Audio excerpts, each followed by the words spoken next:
नमस्कार साथियों, मैं उपस्थित हुआ हूं अप्रैल की महत्वपूर्ण घटनाओं को लेकर के। और इसमें हम पढ़ेंगे अब अप्रैल में पहले राष्ट्रीय स्तरीय और फिर पढ़ेंगे आपका अंतर्राष्ट्रीय स्तर की। तो सबसे पहले राष्ट्रीय स्तर की, नहाई ने एक वाहन एक फास्टैग नियम को लागू कर दिया। एक वाहन एक फास्टैग, ठीक है। नहाई ने, तमिलनाडु के राज्यपाल RN रवि ने परमवीर चक्र पुरस्कार विजेताओं को सम्मानित करने के लिए कांची महास्वामी विद्या मंदिर में परमवीर चक्र उद्यान का उद्घाटन किया है। इस उद्यान में 21 परमवीर चक्र पुरस्कार विजेताओं की मूर्तियां स्थापित की गई हैं। ठीक है, आगे चलते हैं। मैं तो हाल ही में बिहार के पटना GPO ने दुनिया के पहले डाक टिकट कॉपर टिकट के 250वें स्थापना दिवस का जश्न मनाया। उत्तर प्रदेश सरकार ने इको टूरिज्म को बढ़ावा देने के लिए चित्रकूट के तुलसी झरने पर राज्य का पहला ग्लास स्काई वॉक ब्रिज को शुरू कर दिया। बहुत इंपॉर्टेंट है, इसको हम जो है 5 स्टार रेटिंग देंगे। आपसे पूछा जाएगा कि कहाँ शुरू किया गया है, तो भैया जी चित्रकूट में, ठीक है। सार्वजनिक उद्यम विभाग और भारतीय विमानीकरण ऊर्जा विकास एजेंसी को नवरत्न का दर्जा दिया गया है, ठीक है। ये बहुत चर्चा में है, आगे आएगा जरूर। LIC ने अपने ग्राहकों के लिए जीवन समर्थ परियोजना की शुरुआत की है, ठीक है। पंजाब सरकार ने लोगों को चुनाव संबंधी जानकारी प्रदान करने के लिए बूथ राब्ता नामक वेबसाइट लॉन्च की। आगे चलते हैं। ऐतिहासिक वोटिंग करने वाली सोमपेन जनजाति का संबंध अंडमान निकोबार से है, जिसने 2024 के लोकसभा चुनाव में पहली बार वोटिंग की। त्रिपुरा के ब्रू प्रवासी ने पहली बार लोकसभा चुनाव में मतदाता के रूप में भाग लिया, ब्रू प्रवासियों ने, ठीक है। हाल ही में चर्चा में रहा डोंगरिया कोंद जनजाति के सदस्यों द्वारा लोकसभा चुनाव का बहिष्कार करने का फैसला लिया गया। डोंगरिया कोंद ने, ठीक है, और ये उड़ीसा की जनजाति है। इसने सबसे ज्यादा विरोध किया अभी लोकसभा में। भाग किसने लिया? अंडमान निकोबार की जनजाति ने और त्रिपुरा की जनजाति ने। त्रिपुरा की ब्रू प्रवासी जनजाति और अंडमान निकोबार की सोमपेन ने, पर बहिष्कार किसने किया? डोंगरिया कोंद ने। अपने खिलाफ झूठे खनन विरोधी मामले इत्यादि के मामले में उन्होंने मना किया था।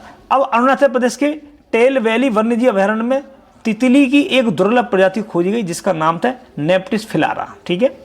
22 अप्रैल को पृथ्वी दिवस के अवसर पर CSIR ने नई दिल्ली में CSIR के मुख्यालय पर भारत की सबसे बड़ी जलवायु घड़ी स्थापित की है। इसका उद्देश्य जलवायु परिवर्तन और कुप्रभावों के बारे में जागरूकता फैलाना है। रिलायंस जियो की डेटा ट्रैफिक के मामले में चाइना मोबाइल को पीछे छोड़कर दुनिया का सबसे बड़ा मोबाइल ऑपरेटर बन गया। अब आगे आइए। नई दिल्ली में 2550वें भगवान स्वामी महावीर निर्वाण महोत्सव का उद्घाटन किया गया। हाल ही में पश्चिम एशियाई देश ईरान और इजराइल के बीच बढ़ते तनाव को दृष्टिगत रखते हुए भारत सरकार ने इन देशों की यात्रा को लेकर गाइडलाइन जारी की है और इनकी यात्रा न करने की सलाह दी है। भारत सरकार यह गाइडलाइन तब जारी की गई जब इजराइल द्वारा सीरिया में ईरान के वाणिज्यिक दूतावास पर हमला कर दिया गया। इसके दौरान ईरानी सैन्य कमांडरों की मौत हो गई। इस हमले के प्रतिक्रिया स्वरूप ईरान ने भी इजराइल पर 330 मिसाइलें ड्रोन से हमला कर दिया। तो भारतीयों से मना किया गया, न इजराइल जाएंगे न ईरान जाएंगे, हम ना बचा पाएंगे। Himachal Pradesh cricket association stadium hybrid pitch तकनीक का उपयोग करने वाला भारत का पहला स्टेडियम बन गया है। हाल ही में विश्व व्यापार संगठन WTO द्वारा जारी डिजिटल सेवा में जो निर्यात रैंकिंग में भारत चौथे स्थान पर आ गया है।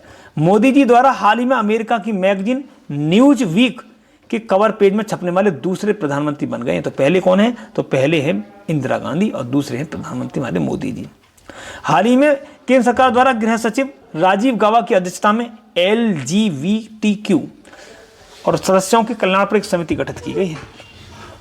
हाल ही में महिला बाल विकास मंत्रालय द्वारा राष्ट्रीय शिक्षा नीति 2020 की आधारशिला नाम से एक विभिन्न बचपन देखभाल और राष्ट्रीय पाठ्यचर्या 2024 को लॉन्च किया गया। आगे चलते हैं। एक रिपोर्ट के अनुसार पर्यावरण संरक्षण के क्षेत्र में केंद्र सरकार द्वारा शुरू किए गए ग्रीन क्रेडिट प्रोग्राम GCP के प्रभावी क्रियान्वयन में मध्य प्रदेश शीर्ष स्थान पर आता है। हाल ही में ऐतिहासिक अभिलेख आयोग द्वारा अपना नया लोगो आदर्श वाक्य भी जारी किया गया। तो नया आदर्श वाक्य है यत्र इतिहासम भविष्याम संरक्षितः।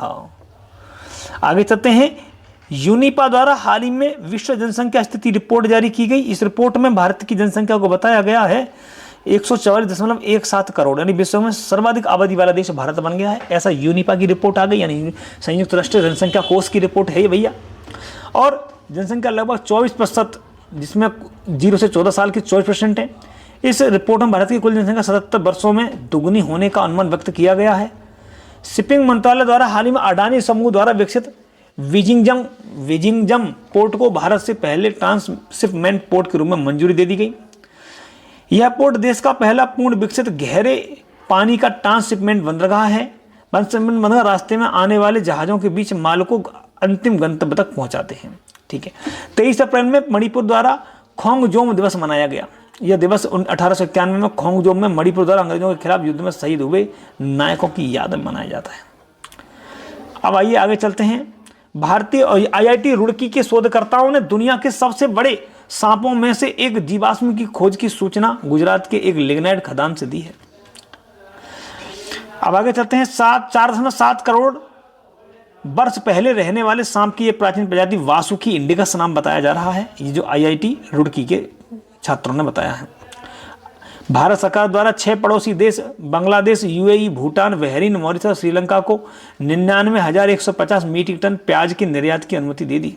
इनको प्याज भेजी जाएगी। अब हाल ही में भारतीय IRDAI ने 25 से 26 अप्रैल को हैदराबाद में बीमा मंथन का 6वां संस्करण आयोजित किया। अब आगे चलते हैं। हाल ही में सरकार द्वारा मुंबई में देश का पहला trans service common defence station बनाए जाने की घोषणा की गई।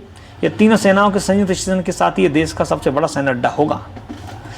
मध्य प्रदेश 8 अप्रैल के मध्य गोवा में सिग्मोत्सव 2024 का भव्य आयोजन किया गया। यह बसंत के मौसम को होली और कार्निवल परंपराओं के साथ चिन्हित करता है। उड़ीसा का पारादीप बंदरगाह कार्गो वॉल्यूम के मामले में भारत का सबसे बड़ा बंदरगाह बन गया है। पारादीप। राष्ट्रपति द्रौपदी मुर्मू द्वारा IIT बॉम्बे में कैंसर के लिए भारत की पहली घरेलू जीन थेरेपी का लॉन्च किया गया। इसका नाम है नेक्सकार-19 कार टी थेरेपी। ठीक है। IIT बॉम्बे और टाटा मेमोरियल अस्पताल के सहयोग से विकसित किया गया है। अडानी ग्रीन एनर्जी लिमिटेड ने गुजरात के विशाल खावड़ा सोलर पार्क में 2000 मेगावाट की सौर क्षमता स्थापित करने के साथ ही 10,000 मेगावाट से अधिक नवीकरणीय ऊर्जा क्षमता वाली भारत की पहली कंपनी बन गई है। हाल ही में विश्व डोपिंग रोधी एजेंसी वाडा द्वारा जारी एक रिपोर्ट के अनुसार 2022 में दुनिया भर में डोपिंग उल्लंघन के मामले में संख्या शीर्ष पर पहुंच गई। विश्व डोपिंग रोधी एजेंसी वाडा की स्थापना, ध्यान रखना, आपको 99 में मॉन्ट्रियल में हुई थी। मुख्यालय वहीं पे है इसका। और ये जो है एथलीट द्वारा प्रदर्शन बढ़ावा वाली डोप दवाई के अनधिकृत उपयोग के खिलाफ लड़ाई, इसका एक उद्देश्य रहता है। हाल ही में जारी एक रिपोर्ट के अनुसार भारत में GI टैग उत्पादों की संख्या 600 से अधिक हो गई है। उत्तर प्रदेश इसमें टॉप पे चल रहा। 69 GI टैग हैं हमारे पास उत्तर प्रदेश में। 6 अप्रैल 2024 को तमिलनाडु रामेश्वरम के पास भारतीय तटरक्षक बल के महानिदेशक राकेश पाल द्वारा ICGS मंडपम में भारतीय तटरक्षक बल के जलीय केंद्र का उद्घाटन किया गया। भारतीय तटरक्षक बल के त्वरित कार्रवाई निधि गतिविधि को संचालित करते हुए 27 बांग्लादेशी मछुआरों को सुरक्षित बचाया गया। ये मछुआरे ICG अगमोग द्वारा रेस्क्यू किए गए। 210 कृत्रिम रीफ की स्थापना मुंबई के वर्ली कोलीबाड़ा में किया जा रहा है। तमिलनाडु में एक चक्रवात आगा मिचोंग और 2023 में बाढ़ के बाद राष्ट्रीय आपदा राहत निधि को रोकने का आरोप लगाते हुए केंद्र सरकार पर सुप्रीम कोर्ट में मुकदमा दायर किया गया।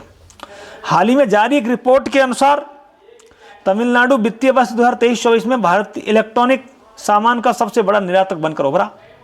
वर्तमान में कुल इलेक्ट्रॉनिक निर्यात में 30% योगदान तमिलनाडु का है। हाल ही में केरल विश्वविद्यालय के पुरातत्वविदों ने गुजरात के पड़ता बेट कच्छ में 5200 वर्ष पुरानी महत्वपूर्ण हड़प्पा बस्ती का पता लगाया है। आगे चलते हैं। हाल ही में विदेश मंत्रालय द्वारा चाबहार के बाद म्यांमार के सितवे बंदरगाह के संचालन को मंजूरी दे दी। सितवे बंदरगाह म्यांमार में कलादान नदी पर स्थित है। आपको थोड़ा सा आपको याद रखना है, ये कलादान नदी पर स्थित है। हाल ही में विश्व प्रसिद्ध विमानन कंपनी इंडिगो बाजार पूंजीकरण के लिहाज से अमेरिकी विमानन साउथ वेस्ट एयरलाइंस को पछाड़कर दुनिया की तीसरी सबसे बड़ी एयरलाइंस बन गई इंडिगो। क्वार्टरली साइमंड्स लंदन द्वारा विश्व शिक्षण रैंकिंग 2024 के तहत JNU को भारत की सबसे अधिक रैंक वाली यूनिवर्सिटी बताया गया है। अब आगे चलते हैं। हाल ही में जेफ बेजोस के नेतृत्व वाली अंतरिक्ष स्टार्टअप ब्लू ओरिजिन ने NS-25 मिशन पर जाने वाले 6 सदस्यीय दल का अनावरण किया, जिसमें भारत के गोपी थोटाकोरा भी शामिल हैं। आपको ध्यान रखना, ये गोपी थोटाकोरा जो हैं पहले ऐसे व्यक्ति हैं जो कि अंतरिक्ष में पर्यटक के रूप में जा रहे हैं। ये एक प्रोफेशनल कोई पायलट नहीं है, यह एक सिंपल बिजनेसमैन है। गोपी थोटागोरा भारत के पहले अंतरिक्ष पर्यटक होंगे जो राकेश शर्मा के बाद अंतरिक्ष में जाने वाले दूसरे भारतीय बनेंगे। ठीक है। हाल ही में भारत की पहली आर्टिफिशियल इंटेलिजेंस आधारित फिल्म इराह का ट्रेलर लॉन्च किया गया। हाल ही में 8 अप्रैल 2024 को केंद्रीय रक्षा मंत्रालय द्वारा नई दिल्ली में परिवर्तन चिंतन नामक त्रिसेवा सशस्त्र बल योजना का शुरुआत की गई। अश्वनी केशवन ने ब्रिटेन के विश्व स्तरीय शोध दल में शामिल किया गया और यह दल डेमेंशिया रोग का पता लगाने में दिशा में शोध करेगा। एनटीपीसी लिमिटेड द्वारा कॉर्पोरेट सामाजिक जिम्मेदारी पहल बालिका सशक्तिकरण जेएम का नया संस्करण लॉन्च किया। तो ये हमारी राष्ट्रीय स्तर की घटनाएं। अब आगे 2 मिनट में देखते हैं शार्पली अंतर्राष्ट्रीय घटनाओं के बारे में। तो अंतर्राष्ट्रीय घटनाओं के लिए आप एक बार देख लीजिएगा, अप्रैल माह की है।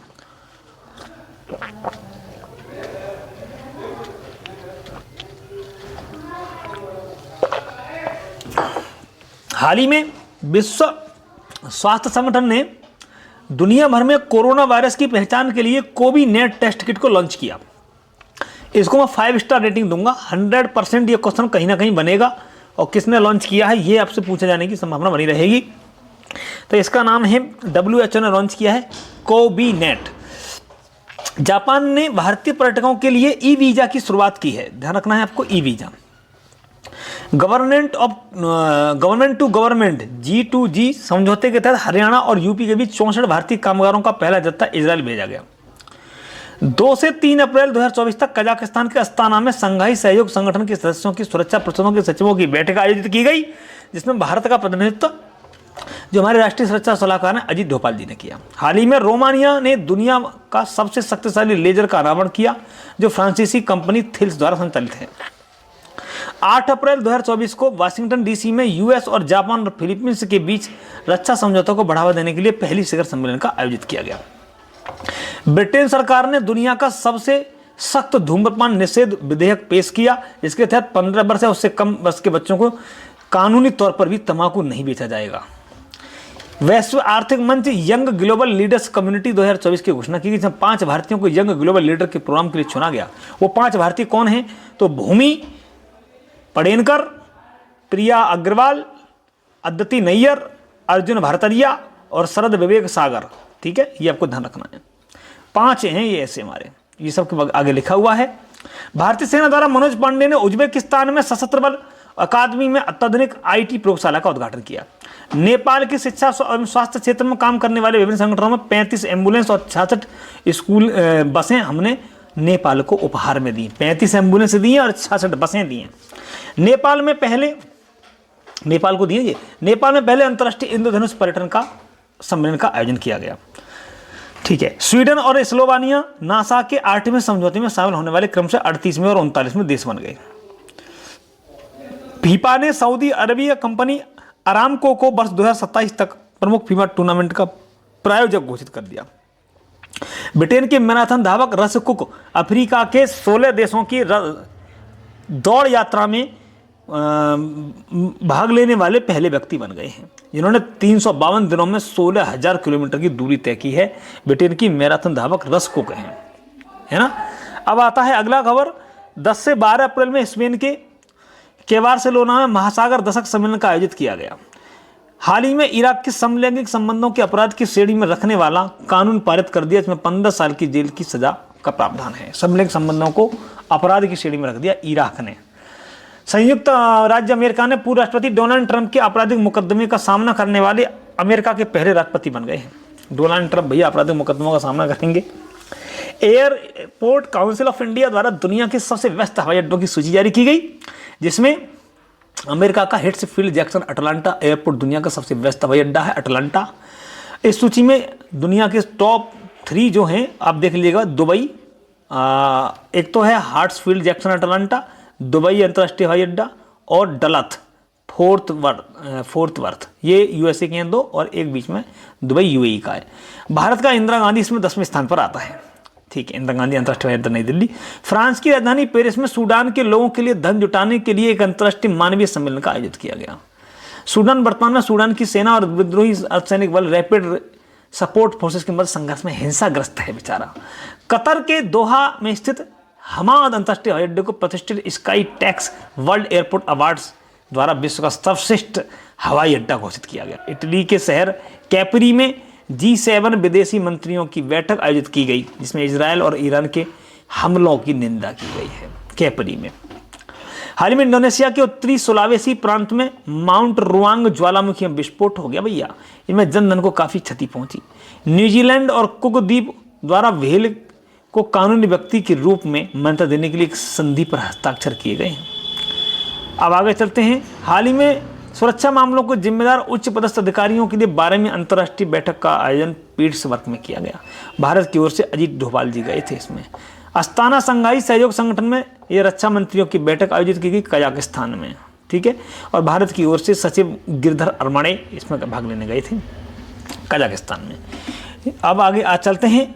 हाल ही में English high school Sharjah girls branch और यूएई की शिक्षिका जीना जस्टिस को 2024 के कैम्ब्रिज डेडिकेटेड टीचर अवार्ड में मध्य पूर्व उत्तरी अफ्रीकी के लिए क्षेत्रीय विजेता के रूप में नामित किया गया। जीना जस्टिस का संबंध केरल के तिरुवनंतपुरम की हैं। हाल ही में मालदीव संसदीय चुनाव में मोहम्मद मुइज्जू के नेतृत्व में पीपुल्स नेशनल कांग्रेस PNC को जीत दर्ज की और ये फिर दोबारा से वहाँ के राष्ट्रपति बन गए मालदीव के। आपको पता होगा कि मोहम्मद मुइज्जू वही हैं जिन्होंने भारत का एकदम विरोध कर दिया था, अभी फिर लाइन पे आ गए हैं ये। भारत और कुवैत के मध्य सांस्कृतिक आदान प्रदान को बढ़ावा देने के लिए उद्देश्य से रेडियो कुवैत द्वारा पहली बार 21 अप्रैल 2024 को रात 8:30 बजे और 9 बजे के मध्य हिंदी भाषा में प्रसारण किया गया। कुवैत से हिंदी में बोला गया। वाह वाह रे वाह, हिंदी जो भरा नहीं है भावों से जिसमें बहती रसदार रही नहीं, वो हृदय नहीं वो पत्थर है जिसमें स्वदेश से प्यार नहीं, हिंदी है हम। चलिए हिंदी की थोड़ा सम्मान करो भैया। हाल ही में अमेरिका द्वारा यूक्रेन को सैन्य सहायता प्रदान करने के लिए विदेशी सहायता विधेयक पारित कर दिया गया। राष्ट्रपति जो बाइडेन $95 मिलियन के सैन्य सहायता पैकेज पर हस्ताक्षर किया गया। इसमें $61 मिलियन इजराइल के लिए और $26 मिलियन इंडो पैसिफिक के लिए और $8 मिलियन इसमें शामिल किए गए इंडो पैसिफिक के लिए, ठीक है। आगे चलते हैं। संयुक्त राष्ट्र शैक्षिक वैज्ञानिक सांस्कृतिक संगठन यूनेस्को द्वारा वैश्विक निगरानी रिपोर्ट प्रकाशित की गई है, ठीक है। अभी हाल ही में यूनेस्को के कार्यकारी बोर्ड के ग्लोबल जियोपार्क नेटवर्क में 18 नई साइटें जोड़ी गई हैं। काठमांडू नेपाल और भारत नेपाल अंतर्राष्ट्रीय सांस्कृतिक कंक्लेव का आयोजन किया गया काठमांडू नेपाल में, ठीक है। हाल ही में पश्चिमी अफ्रीकी देश सियरा लियोने ने नशीली दवाओं का उपयोग में वृद्धि के कारण मादक पदार्थों के सेवन पर राष्ट्रीय आपातकाल की घोषणा की है। इससे ड्रग को कुश कहा जाता है, जिसे बनाने में इंसान की हड्डियां भी लगती हैं। इसी कारण लोग अपनी कब्र खोद रहे हैं। हाल ही में जिम्बाब्वे द्वारा विनाशकारी सूखे के कारण आपदा की स्थिति की घोषणा की गई। देखो जिम्बाब्वे में आपदा की घोषणा की जा रही है, सियरा लियोने में आपदा की घोषणा की जा रही है, श्रीलंका में आपदा की घोषित की जा रही है, फिर भी लोग नहीं समझ रहे हैं। चलिए आगे देखते हैं। अल नीनो की प्रेरित सूखे का हवाला देते हुए कहा गया है कि हम प्रदेश में 80% से भी अधिक हिंसा के प्रभाव बढ़ेंगे। कोई बात नहीं। इकोसिस्टम इंटेलिजेंस यूनिट EIU द्वारा बिजनेस इन्वायरमेंट रैंकिंग के अनुसार सिंगापुर व्यापार मामले में दुनिया का सबसे अच्छा स्थान बन गया है। तो 3 देश सबसे टॉप में है, सिंगापुर, डेनमार्क, अमेरिका। भारत 1 अंक के साथ इस सूची में 51वें स्थान पर आता है। अब आगे चलते हैं। हाल ही में दक्षिण कोरिया के कृत्रिम सूर्य KSTAR ने 100 मिलियन डिग्री सेंटीग्रेड का तापमान प्राप्त किया, ठीक है। 100 मिलियन डिग्री होती रही। हाल ही में दक्षिण कोरिया के कृत्रिम सूर्य है KSTAR। चलिए इसका नाम है Korea super conducting tokamak advanced research. दक्षिण कोरिया का ये परमाणु संलयन रिएक्टर है जिसमें कृत्रिम सूर्य के रूप में जाना जाता है। हाल ही में जर्मनी मनोरंजक कैनाबिस यानी भांग के उपयोग को वैध बनाने वाला यूरोपीय संघ का सबसे बड़ा देश बन गया है जर्मनी ने भांग रोक दी भैया। भारत, श्रीलंका और मालदीव के बीच त्रिपक्षीय समझौता हुआ दोस्ती 16। इसकी शुरुआत वैसे तो 92 में की गई थी और 2012 में श्रीलंका इसमें भी शामिल हो गया था। हाल ही में इटली की राजधानी रोम में खाद्य कृषि संगठन FAO द्वारा बाजरा वर्ष समारोह आयोजन किया गया, ठीक है, इटली के रोम में। अब आगे चलते हैं इक्वाडोर। हाल ही में इक्वाडोर की राजधानी क्वेटो स्थित मैक्सिको दूतावास में पुलिस के घुसने की घटना के बाद मैक्सिको के राष्ट्रपति एंड्रेस मैनुअल लोपेज अब्राडोर ने इक्वाडोर के सभी सार्वजनिक राजनयिक संबंध खत्म करने की घोषणा कर दी। वेनेजुएला के विंसेंट पेरेंज में गिनीज वर्ल्ड रिकॉर्ड में दुनिया के सबसे उम्रदराज व्यक्ति के रूप में नामित हो गए हैं। इनका नाम है जॉन अल्फ्रेड टिसनवुड।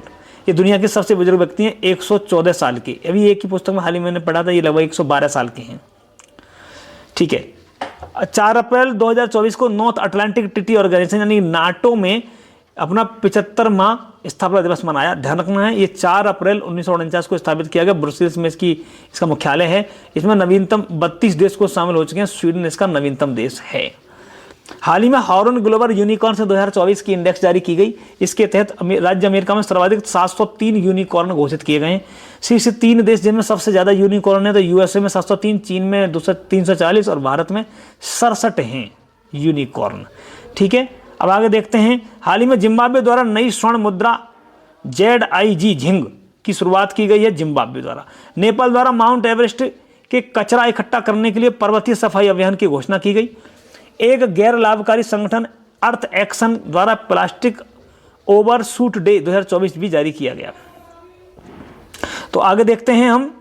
हाल ही में चर्चा में रहा सेनकाकू द्वीप समूह पूर्वी चीन सागर में स्थित है। यह सेनकाकू द्वीप जापान और चीन के मध्य विवाद का मुद्दा था, इसलिए बहुत चर्चा में रहा। हाल ही में चर्चा में रहा ट्रिपिल्स्का यूक्रेन का एक शीर्ष ऊर्जा संयंत्र है जो कि रूस द्वारा मिसाइल और ड्रोन के से किए गए हमले में तबाह हो गया। तो इस प्रकार हमने ये अप्रैल की घटनाएं पढ़ी। आपसे अनुरोध है इनको एक दो बार रिवीजन करके देखेंगे तो आपको ये महत्वपूर्ण घटनाओं का एक समावेशन और इससे बेहतर घटनाओं के लिए हमने एक दूसरी श्रृंखला प्रारंभ कर रखी है, जैसे कि घटना चक्र की आई दृष्टि की महत्वपूर्ण घटना हमें मिलेंगी। चलिए मिलते हैं। आपको अच्छा लगे चैनल सब्सक्राइब करिए और 2 व्यक्तियों को साझा करिएगा जिससे कि हमें मोटिवेशन मिलेगा। धन्यवाद।